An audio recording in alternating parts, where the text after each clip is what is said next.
Imagina un país tan aislado que llegar al océano requiere cruzar al menos 2 fronteras internacionales. Ahora imagina que ese mismo país alguna vez sirvió como el centro del mundo. Este es Uzbekistán, oculto en las profundidades de Asia Central. Uzbekistán es una de las únicas 2 naciones doblemente sin salida al mar en la Tierra. Sin embargo, durante siglos, casi todos pasaron por aquí. Comerciantes que transportaban seda y especias, eruditos en busca de conocimiento, guerreros que construían imperios, civilizaciones enteras conectadas a través de los caminos que cruzaban esta tierra. El legado de esa era todavía te rodea. Magníficas cúpulas azules se elevan sobre ciudades antiguas. Los mercados se llenan antes del amanecer. El pan sale de los hornos de arcilla exactamente como lo ha hecho durante generaciones. El té se ofrece con calidez, hospitalidad y tradición. Pero Uzbekistán es más que su historia. Es una nación joven que avanza a una velocidad extraordinaria, equilibrando costumbres ancestrales con ambiciones modernas y un cambio acelerado. Hoy viajamos a uno de los países más ignorados del mundo para descubrir cómo vive realmente la gente en Uzbekistán. Antes de comenzar nuestro viaje por Uzbekistán, cuéntanos desde dónde nos estás viendo. Deja tu país y tu ciudad en los comentarios. Nos encantaría ver hasta dónde ha viajado este documental. Bienvenidos a Hermoso Mundo. Suscríbete para seguir explorando los lugares más increíbles del planeta. Y cuéntanos en los comentarios, ¿desde dónde nos estás viendo?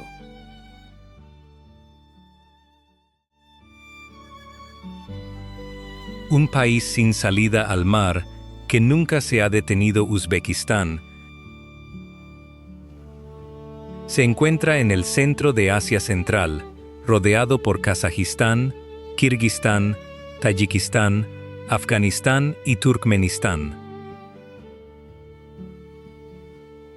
No tiene acceso directo al mar, y sin embargo, toda su historia fue moldeada por rutas comerciales, caravanas y ciudades que funcionaban como estaciones vivas en medio del desierto. Con una población de alrededor de 38 millones de habitantes, Uzbekistán es uno de los países más poblados de la región. Su capital, Tashkent, concentra la cara moderna del país. Amplias avenidas, edificios gubernamentales, un sistema de metro, centros comerciales, cafés, universidades y una generación joven que mira hacia afuera sin romper del todo con sus raíces. Pero para entender cómo vive la gente aquí, mirar los monumentos no basta. Hay que entrar en un hogar, recorrer un bazar, viajar al campo, sentarse a una mesa familiar y escuchar cómo la gente habla sobre el trabajo, el dinero, el futuro y la tradición. Porque Uzbekistán es una mezcla de épocas. En una sola calle puedes ver a un anciano con un gorro tradicional, a una mujer negociando verduras en el mercado, a un joven filmando contenido para redes sociales y a una familia entera preparando plov para una celebración. Tashkent no se siente como una ciudad olvidada. Se siente como una capital que ha aprendido a reconstruirse una y otra vez. Es ordenada, extensa, soviética en algunas esquinas, moderna en otras, y profundamente uzbeca en sus ritmos cotidianos. Por la mañana, la ciudad despierta con el tráfico, los estudiantes, los vendedores ambulantes, el pan recién horneado y la gente camino al trabajo. Muchos viven en apartamentos heredados de la era soviética. Otros viven en barrios residenciales más nuevos. Otros aún viven en casas familiares, donde varias generaciones comparten el mismo techo, las mismas comidas y las mismas responsabilidades. En Tashkent, la vida urbana se parece a la de muchas capitales: oficinas, universidades, supermercados, restaurantes, gimnasios, bancos y transporte público. Pero hay detalles que la hacen diferente.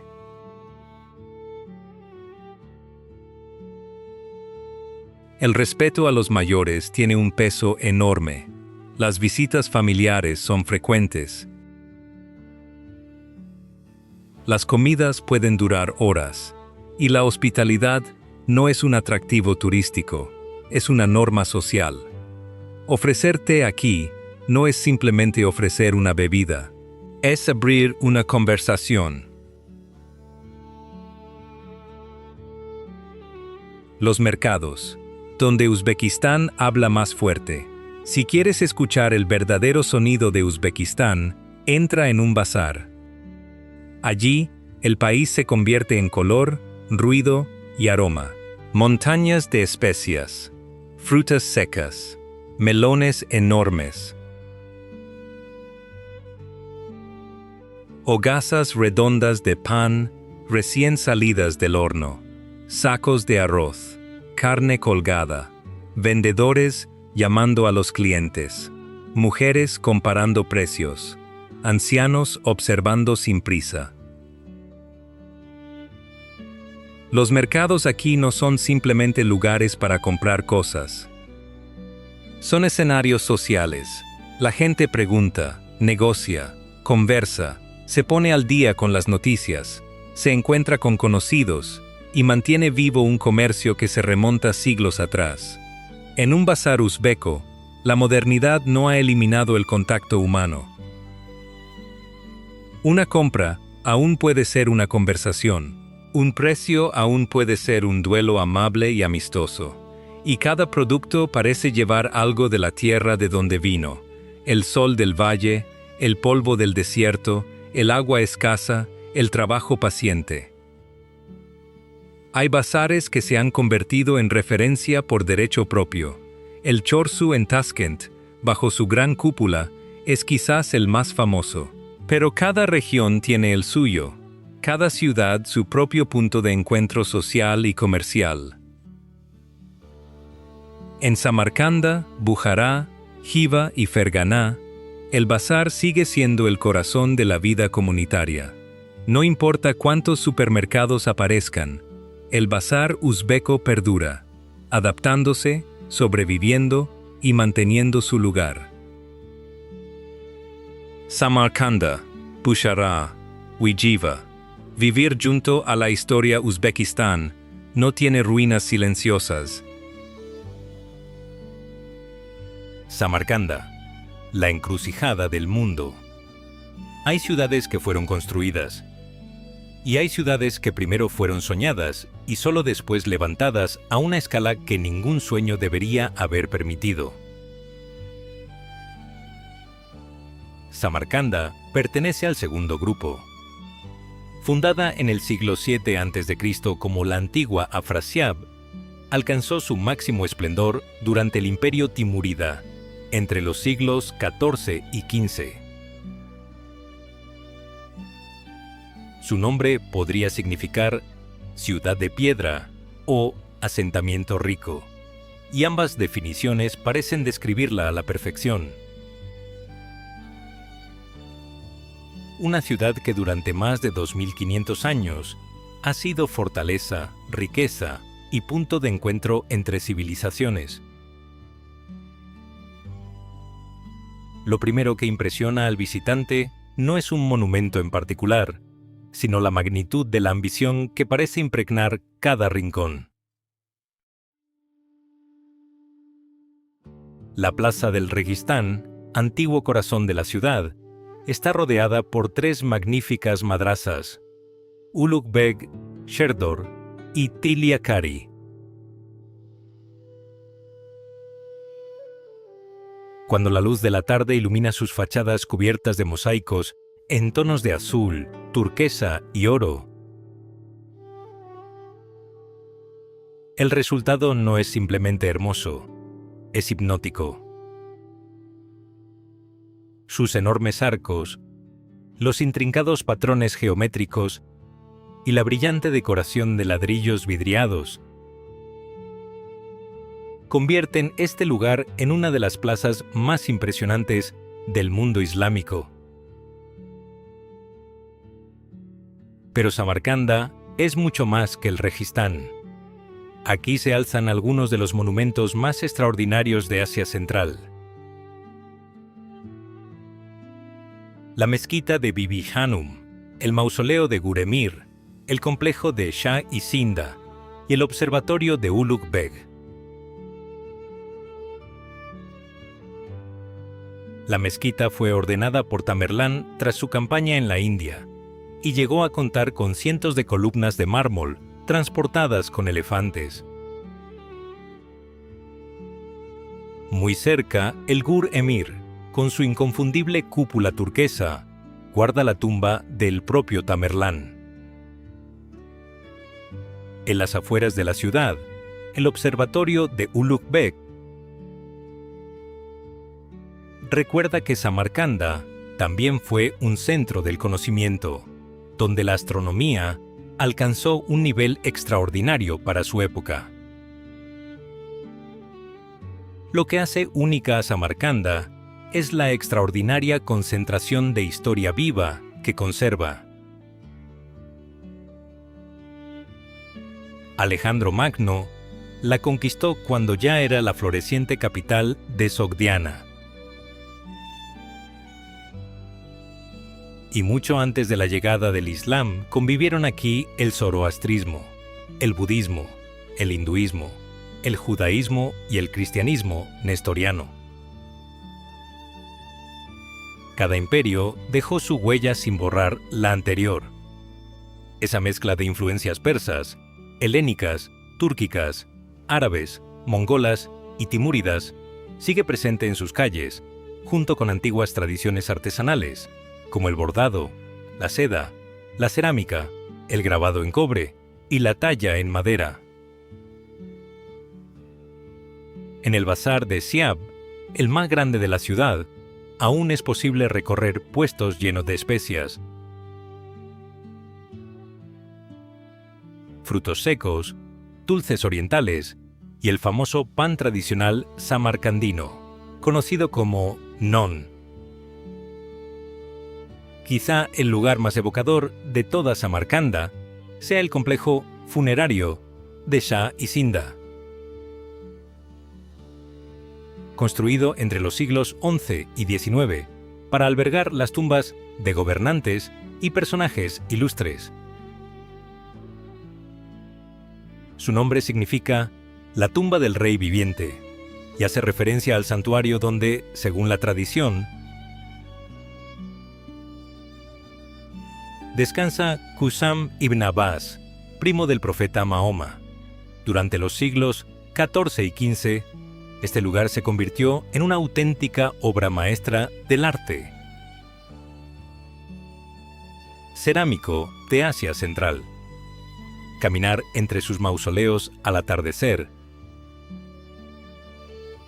mientras los azulejos reflejan destellos de cobalto y oro bajo la última luz del día, es comprender que Samarcanda no es simplemente una ciudad histórica.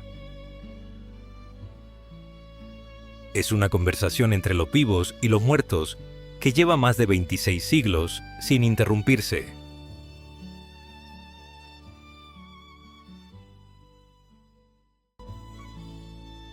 Bujará, la noble ciudad del conocimiento. Si Samarcanda es la ciudad que deslumbra, Bujará es la ciudad que susurra. Y lo que susurra es más antiguo y más profundo que cualquier cúpula dorada. Situada en el corazón de las antiguas rutas de la seda, Bujará tiene más de 2000 años de historia y conserva uno de los centros históricos islámicos mejor preservados de Asia Central. Entre los siglos X y XVII, fue un importante centro económico, religioso y cultural, y su tejido urbano ha llegado hasta nuestros días con una autenticidad extraordinaria. Más que una ciudad, Bujará es un viaje intacto al mundo medieval. Su propio nombre refleja su legado. Según el erudito Ali Akbar de Koda, Bujará significa llena de conocimiento, una definición que resume perfectamente su historia. En el año 892, se convirtió en la capital del Imperio Samánida. Y, durante aquella época dorada, rivalizó con Bagdad como uno de los grandes centros intelectuales del mundo islámico. Aquí florecieron la filosofía, la poesía, la medicina y las ciencias. Figuras como Avicena, Rudaki y Omar Khayyam estuvieron ligadas a esta extraordinaria tradición intelectual, consolidando a Bujará como uno de los grandes faros del conocimiento medieval. La grandeza de Bujará no reside únicamente en sus monumentos, sino en la armonía de toda la ciudad. Caminar por sus calles es recorrer una auténtica cápsula del tiempo de la ruta de la seda.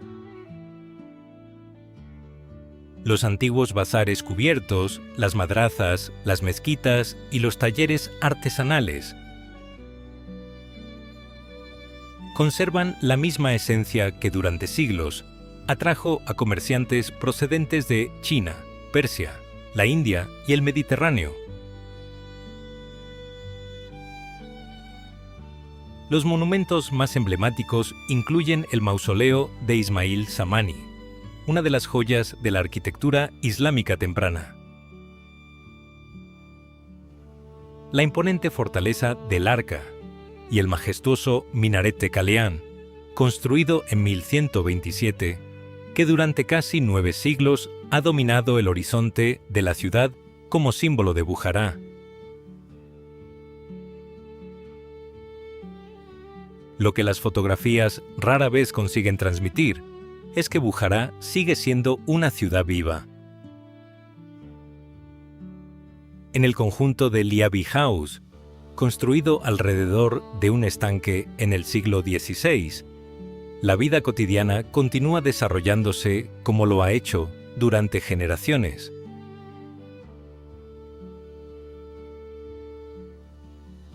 Familias enteras pasean al atardecer, los ancianos comparten té bajo la sombra de los árboles y los niños juegan entre edificios centenarios.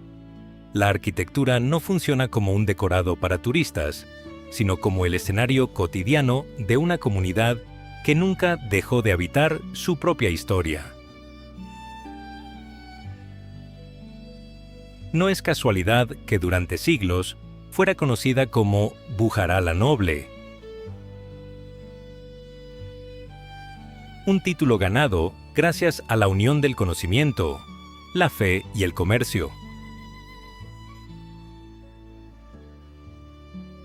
Bujará también conserva la memoria de los pueblos que ayudaron a forjar su identidad.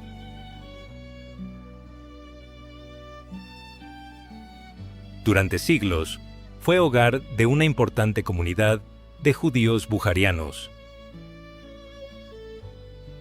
cuyos orígenes se remontan a la antigüedad.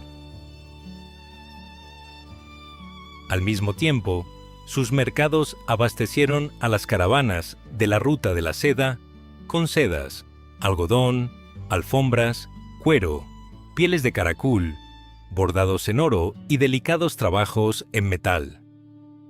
Muchos de esos oficios siguen vivos en los talleres del casco histórico.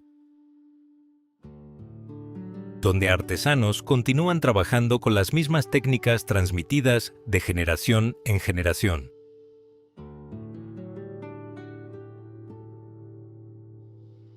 Cada pieza creada a mano es mucho más que un recuerdo. Es el testimonio de una tradición que ha sobrevivido a invasiones, imperios y siglos de cambios sin perder su esencia.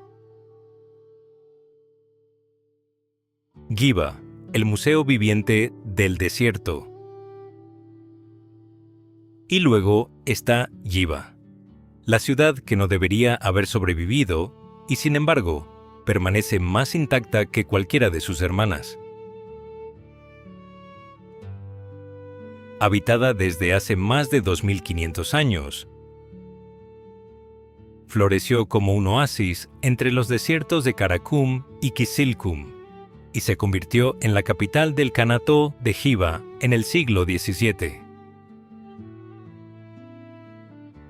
Su historia siempre ha dependido del agua, que permitió levantar una ciudad donde parecía imposible hacerlo. El corazón de Giva es Ichan Kala, la ciudadela amurallada declarada Patrimonio Mundial por la UNESCO en 1991, el primer sitio de Asia Central en recibir esta distinción. Tras sus murallas se conserva uno de los conjuntos urbanos medievales mejor preservados del mundo islámico. Con decenas de mezquitas, madrasas, palacios y antiguos hogares que hacen sentir al visitante como si hubiera retrocedido varios siglos. Entre sus monumentos sobresale el Kalta Minor, el célebre minarete inconcluso que, aunque nunca alcanzó la altura prevista, terminó convirtiéndose en el símbolo de la ciudad gracias a sus brillantes azulejos azules y verdes.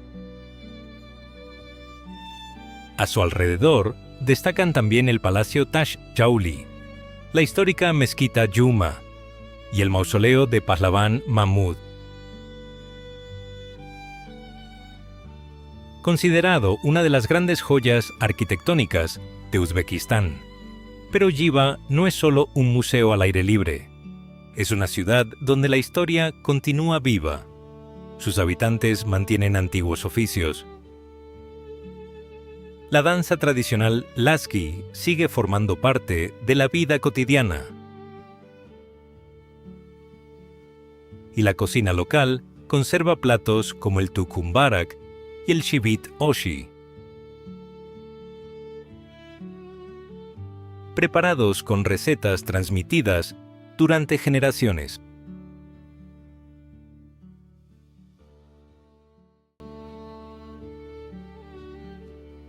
Uzbekistán es mucho más que un destino de la antigua ruta de la seda.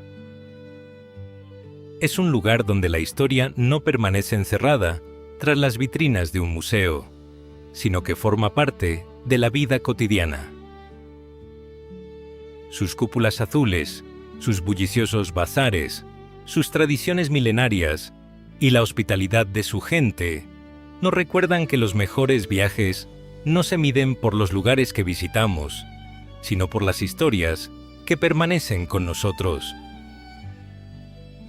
Mucho después de que la última caravana desapareciera en el horizonte, Uzbekistán sigue dando la bienvenida a quienes están dispuestos a detenerse, observar con más atención y descubrir que algunos de los mayores tesoros del mundo nunca estuvieron ocultos. Simplemente esperaban ser descubiertos. Hay un momento, al final de cada día en estas tres ciudades, cuando la luz se vuelve dorada y el aire transporta el aroma del pan recién horneado desde los hornos de barro que han funcionado sin pausa durante siglos. Es entonces cuando Samarcanda, Bujará y Giva dejan de ser monumentos y se convierten en lo que siempre han sido: hogares, no museos, no escenarios congelados en el tiempo para el deleite de los visitantes. sino lugares donde 36 millones de uzbecos viven vidas completas, complejas, modernas, enraizadas simultáneamente en una historia que ninguna otra nación puede reclamar con la misma densidad. Estas tres ciudades no son excepciones en Uzbekistán. Son el alfabeto con el que el país ha estado escribiendo su historia durante más de 2 milenios, y la historia no ha terminado. Apenas está comenzando a ser leída por el mundo que pasó junto a ella durante siglos, sin detenerse a preguntar qué contenían esas cúpulas azules, esos patios sombreados, esas madrazas donde la filosofía, las matemáticas y la astronomía se enseñaban cuando Europa aún no había salido de sus siglos oscuros. Uzbekistán no es un país que el mundo conozca bien. Es un país que el mundo ha atravesado sin verlo realmente. Durante siglos, las caravanas de la Ruta de la Seda pasaron por estas tierras transportando porcelana, especias, seda y conocimiento entre Oriente y Occidente, convirtiendo a Samarcanda, Bujará y Jiva en nombres susurrados con reverencia en los mercados de Bagdad, Constantinopla y Changán. Pero cuando las rutas marítimas reemplazaron a las caravanas terrestres, cuando el comercio se movió hacia los océanos, Asia Central quedó en una quietud que el mundo confundió con irrelevancia. Los imperios cayeron, los soviéticos llegaron, redibujaron fronteras, impusieron alfabetos, cerraron mezquitas, y cuando la Unión Soviética colapsó en 1991, Uzbekistán emergió a la independencia como un país que la mayoría de las personas no podía ubicar en un mapa. Pero las cúpulas nunca dejaron de brillar, los artesanos nunca dejaron de tallar, las familias nunca dejaron de reunirse alrededor del plov, el plato nacional de arroz, carne y zanahoria cocinado en enormes calderos de hierro, compartido de una sola fuente, comido con las manos en un gesto de comunidad que ninguna ideología pudo erradicar. Hoy, Uzbekistán está experimentando una apertura que pocos observadores internacionales anticiparon. Desde 2016, el país ha implementado reformas que han facilitado el acceso de visitantes. Se eliminaron restricciones de visado para más de 90 países. Se liberalizó la moneda. Se invirtió en infraestructura turística. Y se abrió al mundo con una urgencia que habla menos de desesperación económica que de una confianza renovada en lo que el país tiene para ofrecer. Y lo que tiene para ofrecer no es simplemente historia. Es la experiencia de caminar por calles donde cada piedra ha sido testigo de imperios que el mundo occidental estudia en libros, pero que aquí se pueden tocar.